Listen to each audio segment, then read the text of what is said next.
तो जैसा कि हम जानते ही हैं, पल्प फिक्शन की कहानी सही क्रोनोलॉजिकल ऑर्डर में नहीं चलती और इसमें हमें 3 आपस में मिली हुई कहानियां दिखाई जाती हैं। कहानी डाइनर से शुरू होती है, एंड भी वहीं पर हो जाती है। यहाँ हमें लगभग 6 या 7 छोटे बड़े सीक्वेंसेस देखने को मिलते हैं, जिसमें कुछ में टाइटल्स हैं और कुछ में नहीं हैं। इसलिए इसके सही क्रोनोलॉजिकल ऑर्डर को समझना काफी मुश्किल हो जाता है। अब क्योंकि मैंने आपको कहानी उसी तरीके से बताई है जैसी फिल्म में दिखाई गई है, इसलिए इसका सही क्रोनोलॉजिकल ऑर्डर जानना भी आपके लिए बहुत जरूरी है और मैं आपको ये बहुत ही आसान शब्दों में समझाने की कोशिश करूंगा। तो चलिए इसे समझते हैं। बुच की गोल्ड वॉच एक विरासत में मिली चीज होती है। उसका महत्व हमें एक लंबे मोनोलॉग के जरिए समझाया जाता है, जिसे अगर क्रोनोलॉजिकली देखा जाए तो वो फिल्म का सबसे पहला हिस्सा है। जब बुच एक बच्चा था तब उसे ये घड़ी कैप्टन कूंस नाम के एक आदमी ने दी थी, जो उसके पिता के साथ वियतनाम वॉर में शामिल था। तो ये एक पिता की तरफ प्यार का सिंबल है, जो बुच के परदादा दादा पिता से होते हुए आखिर में उस तक पहुंची थी। 2 हिटमैन जूल्स विनफील्ड और विंसेंट वेगा ब्रेट नाम के एसोसिएट से एक ब्रीफकेस लेने के लिए उसके अपार्टमेंट आते हैं। वो ये ब्रीफकेस अपने बॉस यानी गैंगस्टर मार्सेलस वॉलिस के लिए लेने आए हैं। विंसेंट ब्रीफकेस के कंटेंट्स को चेक करता है। इसके बाद जूल्स ब्रेट के एक एसोसिएट को गोली मार देता है। फिर वो बाइबल का एक पैसेज बोलता है और फिर मार्सेलस के साथ धोखा करने की कोशिश के लिए वो और विंसेंट ब्रेट को मार देते हैं। ब्रेट को मारने के बाद एक और आदमी बाथरूम से निकलता है और बुरी तरह से उन्हें शूट करता है, पर उसकी एक भी गोली निशाने पर नहीं लगती। जूल्स और विंसेंट उसे मार देते हैं। जूल्स मानता है कि यहाँ उनका बचना किसी चमत्कार से कम नहीं है, पर विंसेंट इस बात को नकारता है। जब जूल्स ड्राइव कर रहा होता है तो विंसेंट गलती से ब्रेट के एसोसिएट मर्विन को सर में गोली मार देता है। वो गाड़ी को जूल्स के दोस्त जिमी के घर में छुपा देते हैं, जो उनसे कहता है कि उसकी बीवी के आने से पहले ये सब निपटा लो।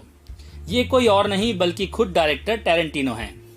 मार्सेलस अपने क्लीनर विंसेंट वुल्फ को वहां भेजता है, जो जूल्स और विंसेंट को कार साफ करने, ट्रंक में लाश छिपाने और कार को जंकयार्ड में ले जाने के लिए कहता है। वहीं वो लोग कपड़े चेंज करते हैं।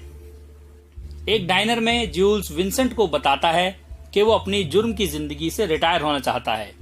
वो मानता है कि उनके बचने का चमत्कार इसी बात की तरफ इशारा कर रहा था।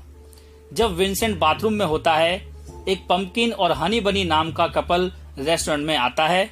वो दोनों वहां मौजूद लोगों से पैसे छीनते हैं। उनके असली नाम रिंगो और योलांडा है। जूल्स रिंगो को ब्रीफकेस में रखा सामान दिखाकर झांसे में लेता है और उन दोनों को बंदूक की नोक पर शांत करवा देता है।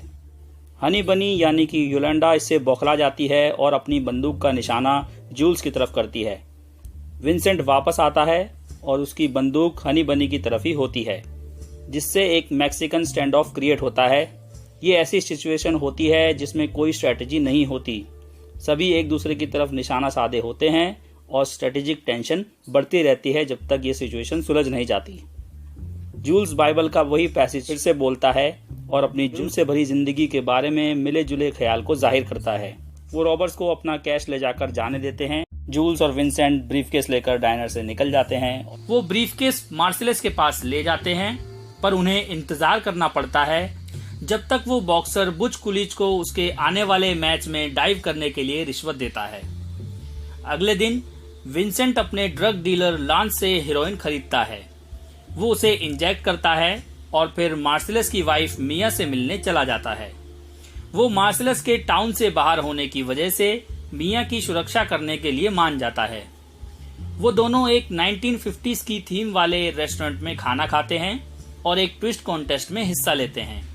उसे जीतकर वो ट्रॉफी के साथ घर आते हैं। जब विंसेंट बाथरूम में होता है तब मिया को विंसेंट के ओवरकोट से उसकी हेरोइन मिल जाती है और वो गलती से उसे कोकेन समझकर यूज कर लेती है और उसकी ओवरडोज हो जाती है। विंसेंट उसे फटाफट लांस के घर ले जाता है, जहां वो उसके दिल के पास एड्रेनलिन शॉट देकर उसे होश में लाते हैं और वो उसे घर छोड़ देता है। बुच मार्सेलस को धोखा देता है और बाउट जीत जाता है। वो अनजाने में अपने ओपोनेंट को मार देता है। मोटेल में वो और उसकी गर्लफ्रेंड फेबियन कुछ इंटीमेट मोमेंट्स बिताते हैं। और वहां से भागने की तैयारी करते हैं। बुच को पता चलता है कि अपने पिता की विरासत में दी गई गोल्ड वॉच को फेबियन पैक करना भूल गई है। वो उस पर गुस्सा करता है और उसे लेने के लिए वहां से निकल जाता है। घड़ी लेने के लिए जब वो अपार्टमेंट पहुंचता है तो उसे किचन काउंटर पर एक गन रखी हुई नजर आती है और वो टॉयलेट फ्लश की आवाज भी सुनता है। विंसेंट बाथरूम से निकलता है और बुच उसे शूट करके मार देता है। जब बुच अपनी कार में ट्रैफिक लाइट खुलने का इंतजार कर रहा होता है तो बाय चांस मार्शलस उसे देख लेता है और बुच की कार का एक्सीडेंट हो जाता है। मार्शलस एक पॉन शॉप तक उसका पीछा करता है। वहां का मालिक मेनार्ड बंदूक की नोक पर उन्हें पकड़ लेता है और बेसमेंट में उन्हें बांध देता है। मेनार्ड को एक सिक्योरिटी गार्ड जेड ज्वाइन करता है। वो मार्शलस को अलग रूम में ले जाते हैं उसका रेप करने के लिए और बॉन्डेज सूट पहने हुए एक जिम को बुच की निगरानी के लिए छोड़ जाते हैं। बुच रस्सी खोल देता है और उस आदमी को मारता है। वो भागने वाला होता है पर फिर वो मार्शलस को बचाने का फैसला लेता है और पॉन शॉप से कटाना लेकर उनके पास पहुंचता है। वो मेनार्ड को मार देता है और मार्शलस मेनार्ड की शॉटगन लेके जेड को मार देता है।